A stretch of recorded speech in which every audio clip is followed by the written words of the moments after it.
આજે જિલ્લા સેવા સદન કલેક્ટર કચેરી નર્મદા ખાતે જિલ્લા સંકલન એવં ફરિયાદ નિવારણ સમિતિની બેઠક હતી અને આ બેઠકમાં પદાધિકારી સહિત જિલ્લાના તમામ વર્ગ એકના અધિકારીઓ ઉપસ્થિત હતા અને એમાં નર્મદા જિલ્લાના લોકોના હિતને લઈને અનેક પ્રશ્નોની ચર્ચા થઈ, જેમાં અમે પણ ભાગ લીધો હતો.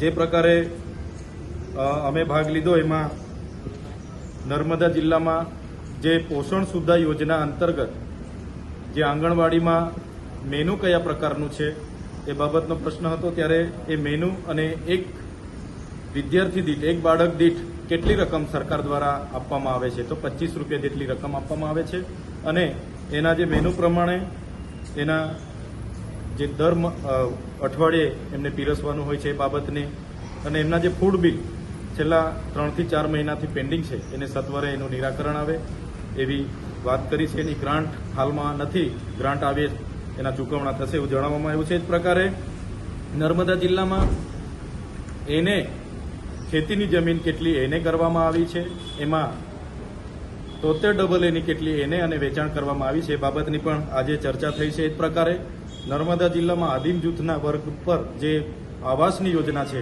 એમાં આવાસની યોજના પૂર્ણ થઈ છે, પણ અમુક નાના મોટા દરવાજા બારીના કામના લીધે ત્રીજો હપ્તો બાકી છે.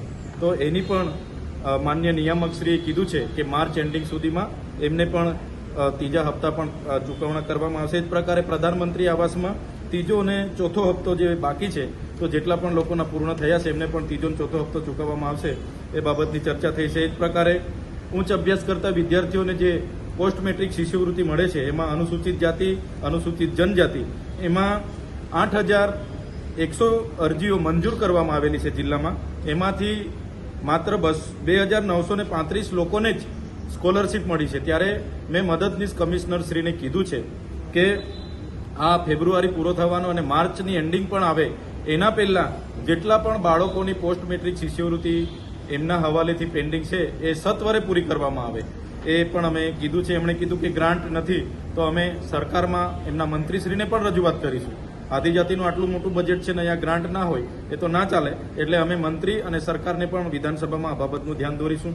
એ જ પ્રકારે કુંવરભાઈ મામેરામાં પણ 511 જેટલી અરજીઓ મળેલી છે, એમાં 363ને મંજૂર કરવામાં આવી છે અને બીજી પૂર્તતા છે એ પણ માર્ચ એન્ડિંગ સુધી પૂર્ણ થાય એ અમારી આજે માંગણી હતી. એ જ પ્રકારે ડેડિયાપાડા તાલુકાના સગાઈ રેન્જમાં આવતા અરેઠી ગામમાં વીજ કનેક્શન મેળવવા માટે ફોરેસ્ટ વિભાગ દ્વારા એમને પાણીપત્રકના દાખલા આપવામાં નથી આવતા, એ પણ આપવામાં આવે એની પણ આજે વાત કરી છે. વન વિભાગનું જેટલું પણ કામ હોય, એ ચાહે વન તલાવડી હોય, એ ચાહે વૃક્ષારોપણ હોય, વનીકરણ હોય, એમાં મશીનરીની જગ્યાએ માનવીઓને જ્યાં પણ માણસો છે એમને રોજગારી પૂરી પાડવામાં આવે એની પણ આજે ડીસીએફ સાહેબ સાથે ચર્ચા થઈ છે. એ જ પ્રકારે જે ખામથી ગાળદા, ડેડિયાપાડાથી ચીકદા, શંભુનગરથી ડેડિયાપાડા, ડેડિયાપાડાથી માલસામોટ રોડ પરના બ્રિજો અને ફુલસરથી દુથર જે વન વિભાગ દ્વારા કામો અટકાવવામાં આવ્યા છે એમને પણ 2 દિવસની અંદર ચાલુ કરવામાં આવશે એવી માન્ય ડીસીએફ શ્રી દ્વારા અમને બાહેધરી આપવામાં આવી છે.